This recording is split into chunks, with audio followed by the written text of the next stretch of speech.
I've suffered with darkness and pangs of depression, and I'll use the word self-harm. Got a job at the UN, and then I got a promotion at the UN, a decent salary, but the UN wasn't giving me the fulfillment. I wanted more. So I had my side hustles. I had permission to have side hustles. Somebody was jealous of me. They made a big stink about it. I didn't stop after the permission was taken because I already had a bite of the entrepreneur apple. Therefore, my contract wasn't renewed. I wouldn't carry the story. I've just been fired, need your help. Wrong way to approach people. I just turned on, hey, I know we're going to do an event in 6 months. Could you have some budget to fly me there, give me a hotel? Maybe you can give me an honorarium of $3,000, $4,000. Do that over and over again. That's how you build a book of business. Everybody can be themselves and make a bigger impact in their personal brand. How can I make a greater impact? It's how do you build trust and how do you make a sale? Everybody wants the money, but the only way you can make a sale is if you've built trust. And the only way you can build trust is... Well, everyone, welcome back to Success Rewritten. I'm your host, Emily Lomenzo-Washkovic, and today I have with me Ramon Ray. Ramon is a serial entrepreneur, keynote speaker, and small business champion. He has built and sold many companies, and he helps entrepreneurs grow their visibility and influence through personal branding and content. I've known Ramon my whole time at Yelp, or known of him, I should say. Ramon, thank you so much for taking the time to join me today. Hey, Emily, well, it's great to be here, and I'm never going to complain about people saying my name after hearing how you said your name. I'm done. There's never going to be a complaint about people mispronouncing my name ever, but it's great to be here on Success Rewritten. Thanks for having me, Emily. And thank you for all you do in the small business world that we've known each other in, and wherever else the journey takes you. So thank you for having me here that I hopefully can add some value to your audience. I appreciate it. And you are just one of those enthusiastic, energetic people. I think the first time I saw you speak was in person. Tell everyone, for those who don't know you, a little bit about your journey, where you started, and then how you got to today on stage helping entrepreneurs all around the world. Absolutely. And thank you for being here. And again, I hope to provide a lot of value through my story, but my whole intention of being here is, hey, how do we help that listener listening and maybe give them inspiration? We'll see. But today, as you already said, I'm a small business ambassador for Bitdefender. That's one. I'm a serial entrepreneur who's started 5 companies, sold 3 companies, authored a number of books. But today, yes, a brand ambassador, variety of amazing brands. I have a coaching program helping small businesses really get unstuck, get to the next level in their businesses. That's called Ramon Office Hours. Publisher of zoneofgenius.com, a platform providing amazing content for entrepreneurs. So Ramon is some people have said a Renaissance man. I don't know what that means, but I think it means that someone who does a lot of different things, which is not always good, Emily. So that's who I am today as a speaker, writer, producer, but all focused on helping small businesses grow in some way or working with brands to help them reach small businesses in one shape or fashion. So that's who I am today. The short of the story is, and then I'll see where you want to take this, is the short of it is how I got here. Side note about me personally, by the way, I've been married for about 32 years or so. I have 2 adult children. I am a grandfather and a half. My second grandson is on the way in 6 months or so. He's germinating. I think that's the word. I don't know if they use that just for ducks or something, but germinating. So, short of the story is, Emily, I worked at the United Nations for many, many years. So that was one stint of my life that I think it was good. It was good for my development, professional development and learning. United Nations, a great organization. So I was there when I was about 20 something years old for a number of years until I was fired and let go. And we can unpack that story later on if you wish. So that's one aspect of my life. I went to school. I finished my college degree as an adult. I studied for 2 years. Stopped going to college, got a job at the UN, and then I got a promotion at the UN. And in order to keep that promotion, I had to go to college. But really, my journey is one who I think those early years of the early 1990s, as I shared with you before we recorded, I got my first domain in April 1999. So to give people context, AOL, Prodigy, CompuServe. Before blogging was popular, you would save your blog several times and FTP it, this kind of file system where you went up. Another data point where USB thumb drives were really popular. Emily, do you have my thumb drive? Emily, where's my thumb drive? I need to get the file to Bob, right? So those days, I'll pause there, Emily, but that's when I started. And then being at the UN in this time, that was a great catalyst. We didn't have network computers. I helped network computers. We didn't have a browser. This was the really beginning. I downloaded the first browser and showed people the internet, browsing a Mozilla browser at that time period, getting from our AOL or CompuServe account, moving to a more formal internet, ISDN. So that was how I started before streaming and stuff we do now take for granted was popular. And then imagine over 15 years, leveraging that in a small UN office. And here I am today talking to Emily. Was that too much? No, not too much at all. And really good context for those early days. Do you remember back then, like, what was your North Star or your drive? Was it climbing the ladder? Was it helping people? Like, what kind of drove you back then in those early days of your career? Yeah, I think it was, the main thing was really feeding my family. I was working at the United Nations. I was there for many years. I got that job right out of high school. So I had great parents. Father and mother were ministers and great people, ministers, of faith. Ministers can be different things than different people, but church people. And great parents. But no, I didn't have, Ramon, my son, before I die, I want you to be this. I didn't have that. I mean, meaning I think I got a job at the UN because you're supposed to get a job. It was a good job and I was happy. And at the time I was, my son, who's today about 30 years old. I remember when he was born and I was dating my current wife then. So that was some people, oh my God, good for me. I remember the day that was a big point in my life. Like, oh, no, I wasn't ready for it. I had a child on the way. Didn't even comprehend. I mean, I was a grown man, but everybody grows up different. I'm like a kid. Whoa. So I think that was also part of it, having a child and starting a family young meaning, before you're 25. I had to grow up quick. So for much of my early career was providing for my family. That was probably, Emily, my North Star. But the second one is I think being at the UN, I clearly had a tech slant. Only you and I, Emily, will know what it's like to QUEU, big, thick books where if you wanted to learn Microsoft Access, front page, you want to learn anything, you get these big sucker books like this, you'd open that bad boy up and there was no Google, there was no Alta Vista. So is that helpful? So that was my North Star. I had a tech slant to me somehow. So I was very techie, but then also just really being at the UN, feed my family. That was it. Well, and for many people, that is what the start of their career is. I mean, when I talked to my dad, he did not pick or choose what industry he was in the early days because he had a passion for it. It was because we had a lifestyle that he wanted to have and he wanted to be able to give us certain things as his kids. And so that drove very much of what he did. It wasn't until we were no longer on the payroll that he started kind of doing more of what he wanted to do. For you, it sounds like that transition from the UN was kind of thrust upon you. Can you talk us through what that looked like and then what that next period brought? Yeah. So while I was at the United Nations, that's where I started Family Computer Consulting Services. Just me, small business, installing modems, modems, modems.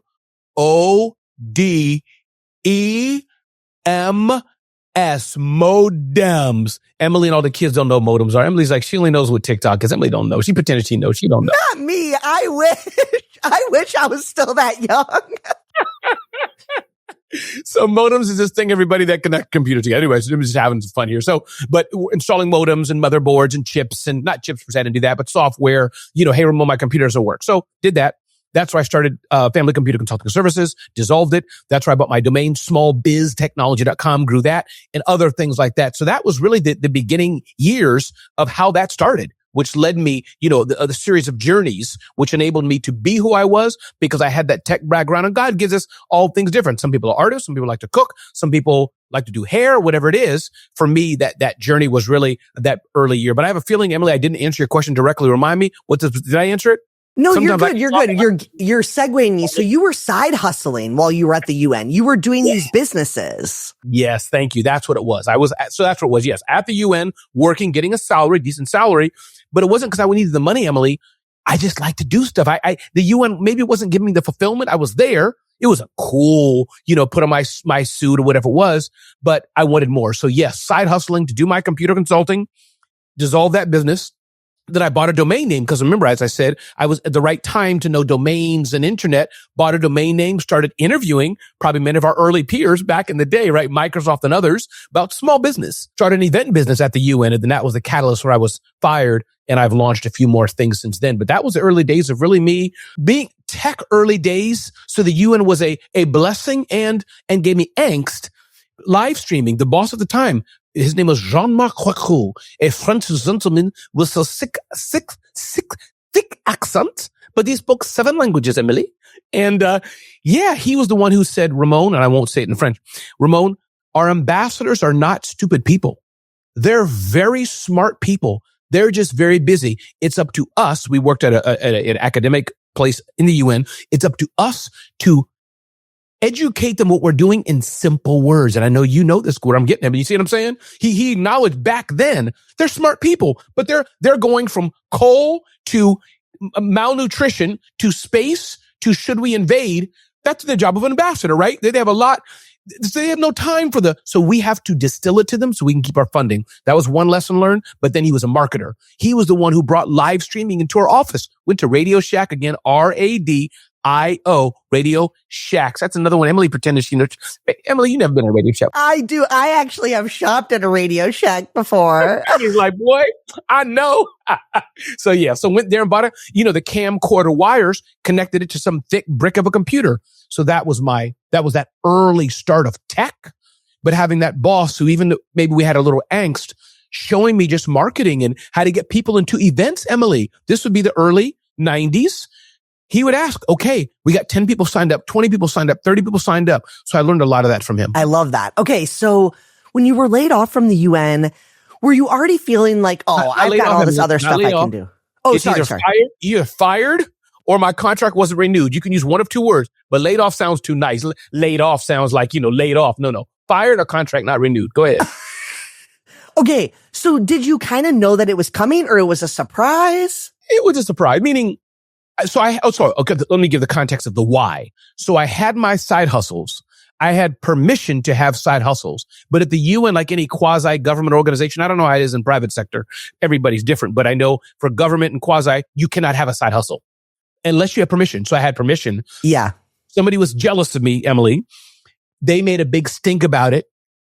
And so I didn't stop after the permission was taken because I already had a bite of the entrepreneur apple. I didn't want to give it up. And so therefore my contract wasn't renewed. So I felt it was coming because I was investigated. It was, Emily, that time of my life was a lot of stress. Yeah. How did you navigate that? Yeah. You just got to make it work. I mean, that's it. The car's going down and crashing. You just got to get the knife, cut your seatbelt off and jump out. That's it. If you don't, you're going to die. So meaning how to navigate that, looking back at it, Emily, I think, and my wife reminded me of this. I have a good wife. I think as she reminded me, I didn't see it then. She's a stay-at-home mom. We're homeschoolers. Everybody has a different journey, but she held down the home, as it were, like didn't stress me, what are we going to do? She trusted me. So I think that was part of it. But when I got, fired, I was getting ready to say laid off, Emily. When I got fired, I had some money in the bank from a client, and my wife would tell me, Ramon, okay, we, 5,000, say our draw every month, 5,000 gone, 5,000 gone, 5,000 gone. And so I had to make it work. I'd go back to all the brands I was working with back in the day. Nope, can't fly here for free. Nope, can't do this for free. I need at least some bread or some milk or $10,000, whichever one you like. So that was how that started. That's I got fired, had a contract, which had a little bit of money in the bank.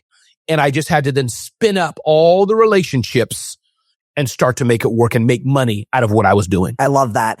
I think pressure often creates some of the best output. Like it squeezes you, right? So tell me about that next phase, because I feel like that period is probably when I started seeing you everywhere. I mean, I had to tap into what the small business network was in the US. I was trying to figure out what markets we were going to launch and all that fun stuff. And you were everywhere. So how did you pivot at that point? What were you doing on a day-to-day basis? What did that phase look like when you were fully in doing your own thing? No more UN. Yeah. And Emily, shout out to you. I mean, Emily had the private jet, the small business private jet. She had the small business limo. She was popping, yo, Ramon, what's up? So hey, shout out to you, Emily.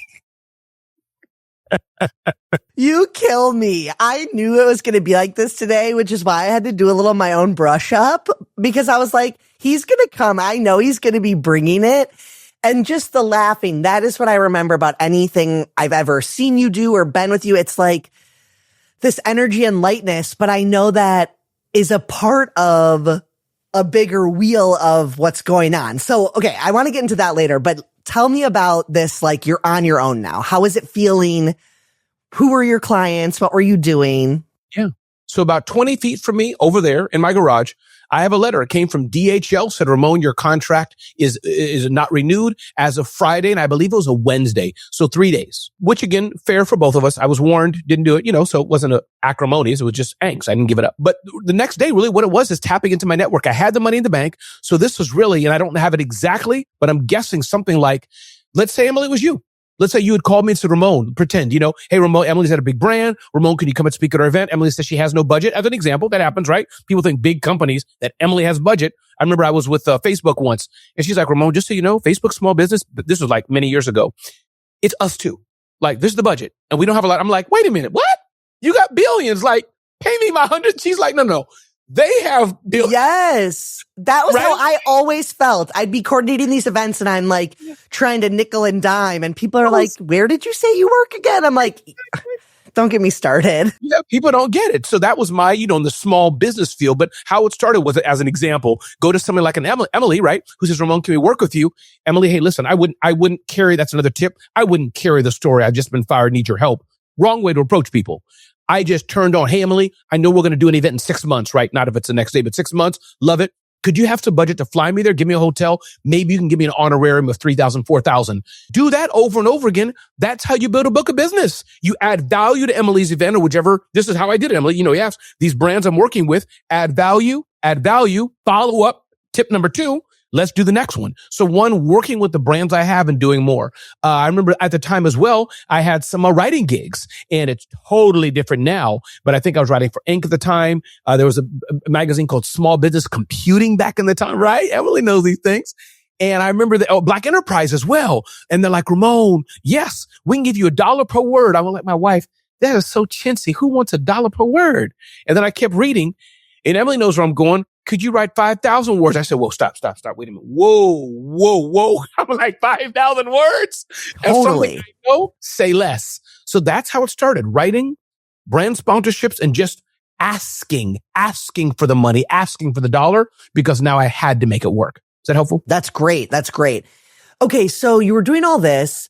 You had your domain too. So like you were creating content under this brand, this business, this company, and building your own personal brand too. And that's something that I was hoping we could dig into because as you've sold some of these businesses, there's obviously the you of it that for one can't be sold, but allows you to, parlay into the next thing. When you were starting that first technology platform, helping educate small business owners, did you think you were going to ultimately sell or no? Okay. Tell me about how that went. No, well, how it started, if you want that one, was, buying the domain, adding content, you grow it. Now, today I'm thinking of things as assets because, 53 years old, back then 20 years old, whatever, years later. But no, I just did stuff. And I think, Emily, to some degree, I'm still kind of ish like that. I mean, you have Success Rewritten, Emily's amazing show. I'm thinking low key in my mind. It's not a particular strategy. What can we do with this? Right. You hear what I'm saying? I'm just giving people a real life example. I'm small business. This is Ramon Ray Inc. right here. Yeah, I'm building a business, couple 100,000, 1, 2, 3 million in revenue. I've done that. But in order to grow, Emily, not the billion, hundreds of $1 million companies that we know we've worked with, but for what I'm trying to do, you got to work with people who you trust, who you like. They have carrots, you have onions. So my point being, to answer the question, no, I didn't know I was going to sell smallbiztechnology.com back then. But today I understand monetization. I understand assets, building something that has scale, building something that has systems that you may decide to sell, but it doesn't have to. Emily or Ramon, we could do what we're doing, being able to pay what we want, serving our families, give back to our communities. And I'm guessing we both want to do and have a little bit more extra profit, retire on that. No shame in that. So I happen to have sold 3 companies, but who knows which asset I will or will not sell in the next 3 to 5 years. Yeah, I really like that way of thinking about entrepreneurship. And I also think if you're building a business and thinking about selling it one day, you're making better systems and processes and things are likely going a little bit smoother while you're running. Not always, that's a generalization, but when you're not thinking about how it's going to run without you or whatever, sometimes everything lives up here and the business isn't as tangible of a thing for someone else to want to acquire. Tell me about when you sold your first business. Was that like super exciting? Was it like stressful? Did it feel weird giving up your baby? Like what was that journey like? Yeah. So I sold three. One was Zone of Genius. One was smarthustle.com. One was smallbiztechnology.com. And then one was Small Business Summit. So I think the first, so listen, selling a business, I'm glad you're asking this question. It's a great teaching moment. It means different things to different people. You could sell the business and lose money. You could have sold the business and had a massive amount of debt and saw none of it. You could have sold the business and the IRS took half of it. So all those things. So for me, Emily, as I think about selling the first business, it was great that somebody saw value in it. I had a partner at the time, so you could say I had to split the money with her, or I got to split the money with her. Meaning, it was part of, she was a great human, great person. I love her. But, so I think the feeling was, yeah, it was a good feeling. It was a great feeling. But the hindsight, Emily, and whether I do it the fourth or fifth time is I have to figure out a way to take more money out of the sale when I do it again. How can I be smarter regarding paying the IRS? Those are things. Can I try to be a bit more debt free? So when I sell it for $2, I'm not giving up $2 to pay off something else, real talk. But yeah, it's always a good feeling to build something. And that was the Small Business Summit. Did it for over 10 years, having hundreds of people attended each year. And sold it to a fellow blogger, Blog World. I think they may still be around. Sold it to a fellow blogger and event producer, and it was good. That's how I think Small Business Summit. It's all coming back to me that was like the anchor of how we met beyond just me seeing what you were doing. That was it. And that thing was so special. The true story, Emily. I bet I came to Emily and said, Emily, could you sponsor? Yeah. You know what? Well, it come in for 50,000. She's like, Ramon, maybe let me get back to you. And I'm like, okay. She came back, Ramon, I got $3,000 budget. Which do you want to take it or leave it? That sounds pretty accurate. It might have been 5, but that sounds pretty accurate. Didn't pay a value. So what are we going to do here? And my boss, I do remember. But that was the day of like, let me HTML code and email in to 30,000 business owners in this industry. Like that was the days when I could barter by saying, I can invite this audience of small business owners. And oh my gosh, it was very very valuable to both sides. And I do remember we were able to prove to my company how valuable it was and do more the next year. So like that was always something about your stuff, whether you were a speaker or like it was your event, it was always value in the room. And I think that's based on those relationships. Like I feel like I know you, and I know we've only met or worked together a few times loosely, but you bring together people that also want to connect with each other. What is that? I mean, that's just like your personality. How do you like hone and use that? Any advice for people that just feel like that is not their jam? I love that question. Somebody told me, Emily, that Ramon, you get value or you get energy from other people. And I didn't realize that because I was really questioning, am I just a loudmouth? And I know I'm not arrogant per se. I'm a nice person, but loudmouth, arrogant, attention-seeking person. There could be some of that. You got to have some degree of something. But I was comparing it, Emily, to those who are shy. Like, are shy people, because Becky or John says, no, I don't want the mic. Does that mean they're better than me? Because that was only the justification. Maybe it's because of church or whatever. Like, the quiet, humble people. So I'm like, does that mean us loud people are evil? Right? That's the only, right? If you brought up where people say eating apples are bad, that means oranges must be good. That's all I could think. But my point is to answer that. And I love the question. Other people give me energy. If I'm in the room here silent, I'm putting on Netflix, putting on Amazon, eating my hot chili chips, doing what I do. But when Emily's there with her smile, with her laugh, with her energy, it brings it out of me, and together, boom. So yes, I think all these years, Emily, and you put out a beautiful thread here. That's one of the most consistent things I've been. You said my smile and laugh. Thank you. I'm honored that you see that. But it's events because it brings people together. 300 people or 10 people together. A new brand I launched, we can talk about it later, but just to put a bow on that, Genius Talks Events, brand new brand, bringing 20 people together. It's happening. It's being sold out. So it's bringing people together. I think people want to do that. They don't want to be alone. We are going to talk about the current thing in a little bit, but I just want to quickly double tap for anyone that wasn't listening closely enough. This goal of yours for this new thing was 20 people in a room. Sometimes I think we think too big, right? We're like, this isn't successful. We don't have like hundreds of thousands of people liking or whatever. Just tell me, what's the value of 20 people in a room that all small business owners overlook? Like if you had 20 people that loved your business, or if you have them, That's gold. Can you just say more on that? I love that, Emily. So I've done and I will have events that are bigger. It's great for sponsorships and events and all the things. And people want to, you just feel gravitas. But I said, let me test bringing together 20 people. Emily, I've been told, and what the testimonials say is people love it. I can throw a eraser and hit Emily on the nose in a fun, good way and say hi to her is what I'm trying to say. So the 20 people, A, you can meet everybody in the room. 2, you can have very meaningful conversations. And 3, it's the people coming that's making the difference. The 300 people, 400 people is great. But imagine me and you, Emily, and 18 of our high value friends. Everybody's valuable in the world. People calm down. But I'm talking about, the people we know, Emily, our baller people who we know, bringing them in a room. You can't beat that impact. The person who knows this president, the person who knows that $1 million, the person who knows Mr. Beast, the person who knows this, and 20 of us in a room, not saying Mr. Beast, but meaning the people who know people, that's what I'm aiming to bring together. So yes, I'm niching down. I will do a big event. I will keep doing those, but my eye is now 20 to 30 people, 50 maybe, but you see, I don't even like 50 sounds too big even.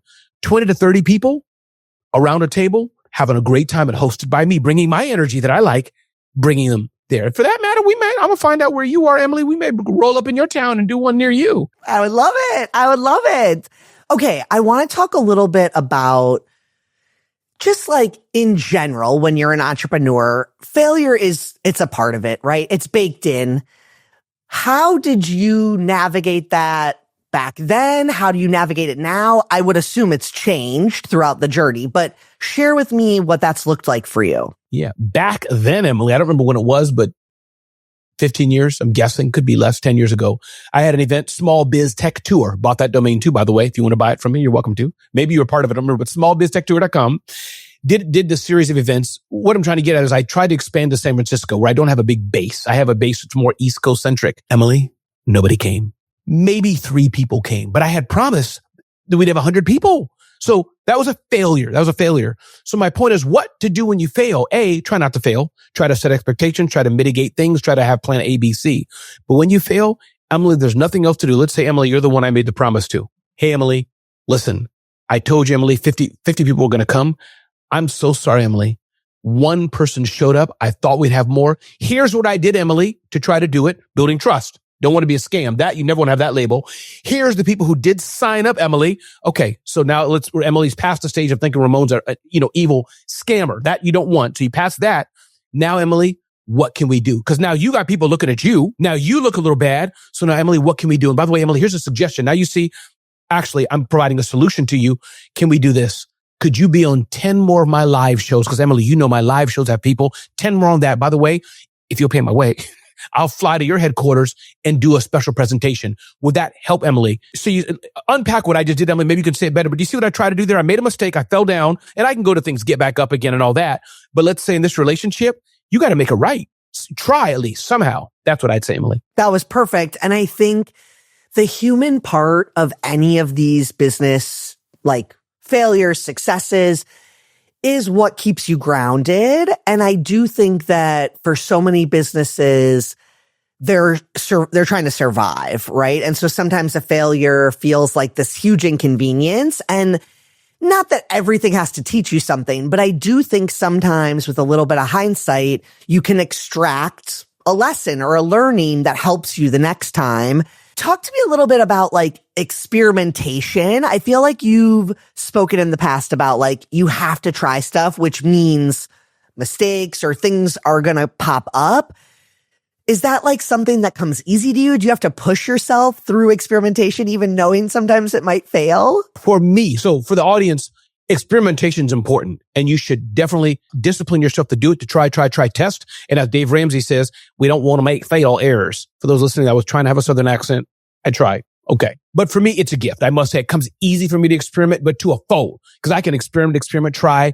And I need somebody like you, for example, Emily, if I was partnering with you to slow me down, Ramon, let's be thoughtful. We've experimented 7 times now and lost millions of dollars. Let's slow down. So yes, for me though, I'm an ever experimenter, ever trier, ever. Let's see what happens. Small Biz Tech Tour, what I launched, years ago. I think I stole the domain. It was just a whim. Let me buy the domain and try it. Small Business Summit. Emily, same thing. I walked into Roosevelt Hotel near Grand Central Station, put down my credit card, tried it. Smallbiztechnology.com, similar thing. Smarthustle.com, which I sold. I just bought the domain. Zone of Genius, which I'm running today. Same thing, Genius Talks. So yes, I think all these things that I've done, Emily, yeah, it's been a season of let's try it. And then ideally partnering with somebody who can help not ground me like I'm a kid, but ground me in a cool way like Ramon. I can help you now scale this or put guardrails on it and build it. Because alone, it may be a little tough for me, but I'm great at dreaming and visioning. That's my genius. Yeah. Well, and I think you know yourself enough to know that it's good to have like an external accountability partner. And I'm kind of the same way. When I decided to start this show, I was like, I need a production company. Like I could do it. I used to do a lot of the start to end at Yelp, but if I have someone else holding me accountable for recording, keeping up with the flow, and then I know I'm going to get certain assets back from them that I can repurpose and use, it's like I need a little bit of the tag teaming so that I can spend some of that other time exploring these other things I want to do and figuring out who else I want to partner with. So I like that idea of thinking about who you can work with, internal, external. Let's talk a little bit about current day. Like, what are your big focuses right now? I also want to talk a little bit about mental health and entrepreneurship and just like this strain we sometimes don't see. But let's first talk about where you're at right now and the big projects that you're pushing forward currently. Yeah, thank you, Emily. For many years, I was chasing other people's North Stars in a good way. I think Tyler Perry, love him. I don't think I'll ever be a billionaire like him, or Kevin Hart. That's another North Star of mine. He's a comedian. He's funny, but he's talent and he has companies. I'm looking at others like that. Seth Godin's a friend of mine, seeing what he's built, so I'm still doing that. I always want to look at people, but what I'm honing into more at the age of 53 is Ramon has a following. Ramon has some cachet. Ramon knows Emily. Ramon knows people.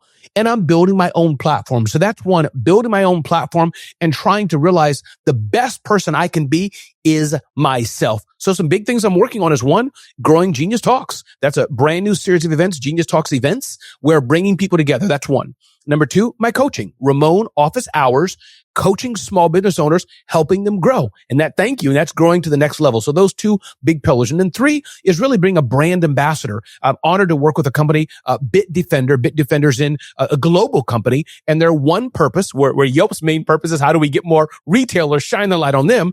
Bitdefender's main purpose is how do we get small business owners more secure. Emily, as you know, you think in this age of AI, it is even harder. You think of the AI of this age of TikTok videos and scrolling and all the things, deep fakes, who's real? So for me to be able to wave the flag of small business security and say malware is real, spyware is real, phishing is real, all these threats are real, you should be slow down before you click. And do you have good security solutions installed, on your computers? That's the other thing I'm doing, is working with amazing brands like Bitdefender and making sure that we're safe and secure, including you, Emily. And you have a new book that came out not that long. I mean, I know you've written many books, but what's your most recent book that you just came out with? Thank you. Celebrity CEO, which is all about the power, which I know you want to touch on, personal branding. So Celebrity CEO, how you can be more known and well known in your marketplace. That's the really crux of it, that every entrepreneur can be a celebrity. Everybody can't be Emily, who, reaches gazillions of people on Entrepreneur. Everybody can't be Ramon, who shaves his head every Saturday morning. Can't be Ramon, but everybody can be themselves and make a bigger impact in their personal brand. Yes. Okay. Give me a little bit of the framework of the book so that when we link it in the show notes, everyone has a little teaser. Who's like the ideal reader? Give me a little, without giving everything, give me a little bit of the framework. But listen, if you're a small business owner and you're wondering, how can I be more known? How can I make a greater impact? The framework of Celebrity CEO is very simple. It's how to make attraction, how do you build trust, and how do you make a sale? Sales are good. Everybody wants the money, but the only way you can make a sale is if you've built trust.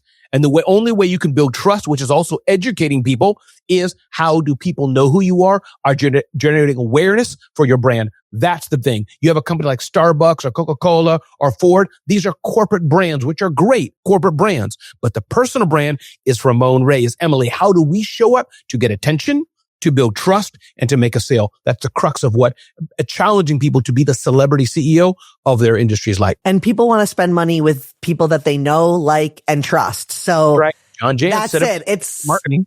It's the framework for all of that. So I love that. Okay, great. We'll link that below. Let's talk a little bit about this mental health strain of entrepreneurship. It's something that you've started to talk about more recently, even giving talks about it. Like at South by Southwest, you did a talk, right? Are you like, you should work for CNN or work for like 60 Minutes. I mean, the Stephen Bartlett he goes deep. He'll answer like, I talked to your mother.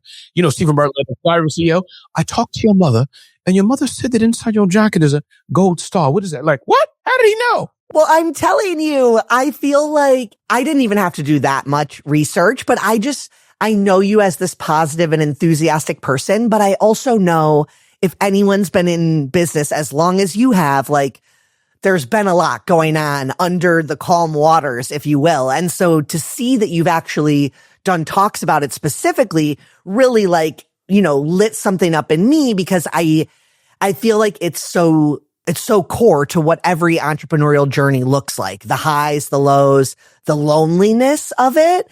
And the language that you put to this entire, you know, phenomena is very relatable, I think. And also hits on the fact that like, you don't need to be completely struggling for this to be around, and it's good to address it and work through it versus just like ignore or pretend it's not there. Emily, you said it well. And to your point, I was in my car. I had a blue jacket. I'll never forget it. I don't remember what exactly I said, but I said, hey, let's talk about entrepreneurial depression. And it got thousands and thousands of views. It's probably still up there somewhere. Somebody wants to Google Ramon Ray entrepreneurial depression. And yes, and I pitched that to South by Southwest panel picker and it was voted on. So here's my take on that mental health, whatever we may call it. I've suffered with darkness and deep pangs of depression. And I'll use the word self-harm. Sometimes I use stronger words, but you never know the algorithms and all that, what people ding or not, but self-harm. Struggled with deep bouts of these things in my life. As I sit here speaking to you today, Emily, yes, I'm healed from it. For me, and one of my friends asked me, a Jewish friend, he said, Ramon, you know, how did you get healed? I had to take whatever the medicine he took. He was joking with me. I said, well, are you sure you want to know? I said, well, I'm a Christian. I believe in Jesus. He said, well, thanks. I'll note that. So we had a good laugh. But the point is, Emily, on these things, I've suffered with these things, which are dark things. You think of the famous comedian Mrs. Doubtfire, the CNN food guy. All these things are real things, and millions suffer in a variety of degrees. So my journey, to get to the point, is even as I sit here today, Emily, afterwards, I could be going into not a deep funk, but I have to be careful is what I'm trying to say. It's quiet. Nobody's here. I'm wondering, did I do a good job? Maybe Emily really doesn't even like me. Maybe I'm a loser because I don't have as many page views as the next guy. Oh, maybe the event I'm doing coming in a few days, maybe it's not going to, even as I say it, I can feel myself wanting to get ready to cry. And I don't mind crying, but I can feel it. So my point being, telling your audience, especially, Ramon and Emily are sitting here, we're laughing, having a good time. And that's great. You should do it. I'm a laughing guy. So I mix laughing and crying. But the point I'm making, even as I said here, I need to have guardrails. I need to be careful. I need to pull myself up. I need to speak my words of affirmation because yes, your boy here who's had all these accolades you've heard from Emily, I've suffered with, and I can slip into deep depression. Maybe my wife says, Ramon, I asked you to get garlic. You brought back ginger. That happens. That's a real thing. I can feel like, and sit in the car kind of down on myself or, so I'll pause. But Emily, I don't know if I said something confusing or is that helpful for what I'm trying to explain, It's exactly what I was hoping you would hit on. Do you feel like there's certain signs for yourself that you notice or recognize and you say, oh, I gotta address this, make sure it doesn't run away on me? Like if you're comfortable sharing, do you have certain things that pop up that kind of alert you that maybe you need to pay attention? For whatever reason, Emily, I think it's those closest to me that I disappoint. And I'll say it that way in case they're listening eventually. But those closest to me, that probably can affect me. And the closest to me is great people. I'll put it that way. Wonderful, loving people. But part of it's me because maybe I'm super sensitive. So let's say Emily was like, hey, Ramon, I asked you to be on time here. I asked you not to have a black microphone cover thing, but you did. I could at the wrong moment, like, I'm nothing. And Emily's like, Ramon, I just said you got the wrong mic.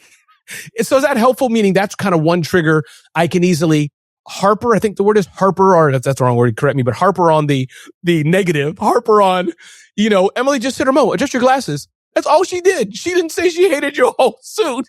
So is that kind of helpful? That's my lane of where I can kind of. Yeah. Like you ruminate almost about something and you worry.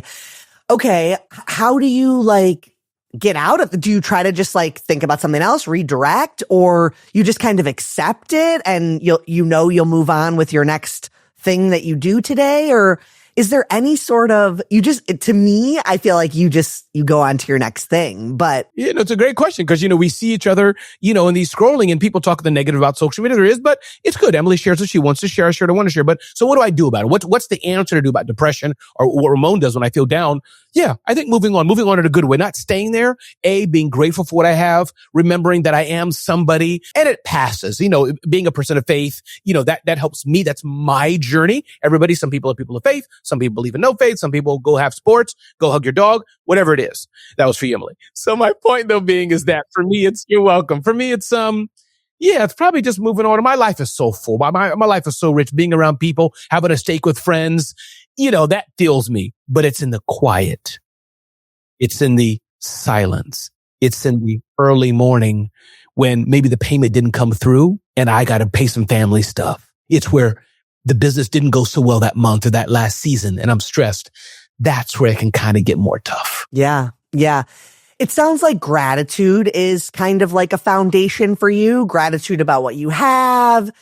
And I feel like that is a huge thing for me too. I don't even know if I would have articulated it that way years ago, but that's where my brain goes. Whenever things are getting like kind of bad, I try to think about all of the things that I have that are so lucky, whether that's people in my life or resources or whatever the case may be. And that doesn't mean that I sometimes don't feel down about certain things, but I do find that so many small business owners, when they're going through this hard time, especially if they feel like the loneliness side of it, like no one understands, just trying to plug into people around you who maybe don't understand. You don't maybe need to talk about what's going on hard, but just plugging in to other people can sometimes help you and remind you what you have that is in the other column, right? Maybe there are things that are stressful, bad, negative, you're getting behind, but there's another column too of things in your life that can hopefully